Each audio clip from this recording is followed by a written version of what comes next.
Let's talk about Wolverine's trivia and Spider-Man Web of Shadows. It's an interesting aspect. This guy takes the time to ask the only symbiote guy in the city who talks other than Venom to make sure he's the same guy and not just a symbiote replica, while everyone else is an unspeaking zombie. What are your parents' names?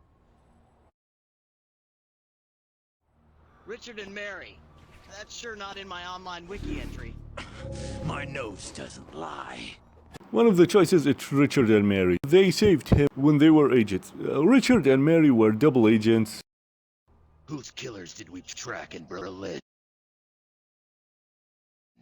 You have to remind me of Ned again? Maybe you are telling the truth. This one has quite the lore about it. Back in the 60s, Kingpin was the brainwasher. There was a guy named Winkler who made the Winkler machine for brainwashing people to serve Kingpin. This was a guy who worked at Oscorp and died in this story by Norman Osborn stopping him from killing people when Norman Osborn wasn't in goblin mode. When a random thug found one of the hideouts of Norman Osborn's Green Goblin persona, he found journals and stuff and sold it to a shadowy figure. That shadowy figure was later revealed to be Roderick Kingsley, but this was a revelation that was made in the late 90s. Back then, the mystery of Hobgoblin was quite a mystery. Roderick Kingsley used the Winkler machine to brainwash Ned Leeds into thinking he was the Hobgoblin, and him and Peter were in an assignment in Berlin when Wolverine tracked down Peter because he wanted Spider-Man. This is when he discovered Spider-Man is Peter Parker officially. There's a guy named the Foreigner who wanted to kill Hobgoblin, wanted to kill Ned Leeds for something. I don't know the entire lore behind it. They were kind of convoluted at that point in the 80s comics. Where did you first wear the black suit? Battleworld. It's not very peaceful there. I'm listening. Where did you first wear the black suit?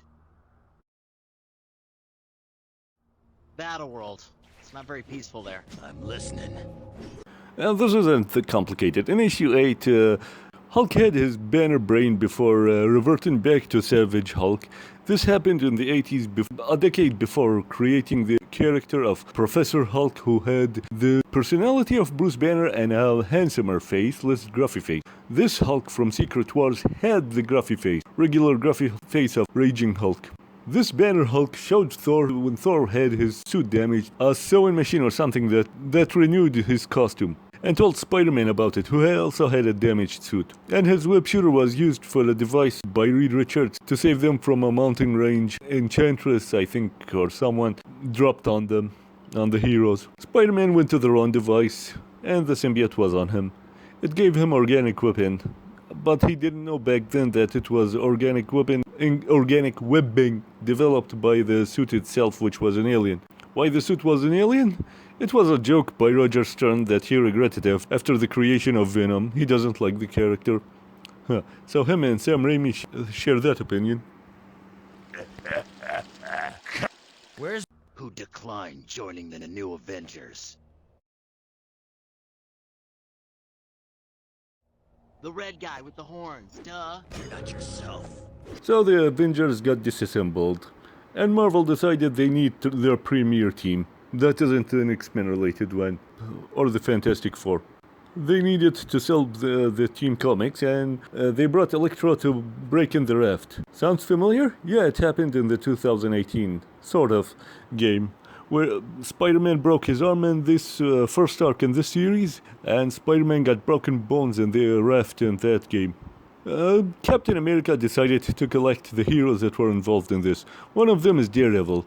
He declined because he was edgy and emo because of his current life events at the time. Or not edgy and emo, but he wasn't ready to join. When his identity was nearly public and multiple people tried to kill him, one of them is Mr. Hyde in the raft.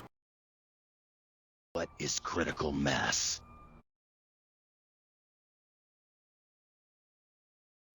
He's that blob wannabe with electric fingertips. Maybe you are Spider-Man.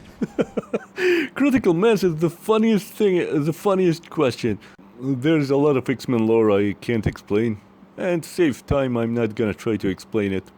Spider-Man was swinging, he found Wolverine, but he thought this was a fake and he attacked him because he thought Wolverine was dead.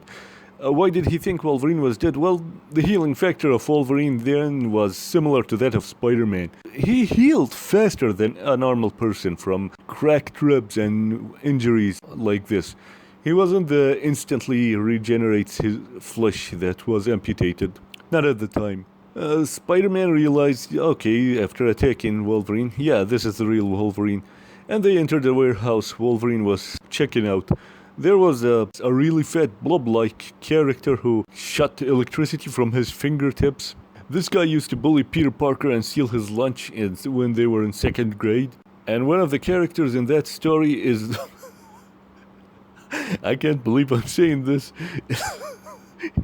Is Spider-Man dentist. I mean, Peter Parker's dentist who wants revenge against Spider-Man because he took down his cousin who was a burglar. He was Carradine. This is one of the funniest moments. I can't believe I'm laughing this much. Up to the next question. Who served us roast and pie?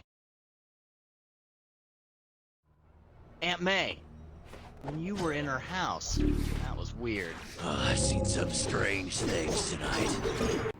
There's a miniseries from 2003, Wolverine and Spider-Man.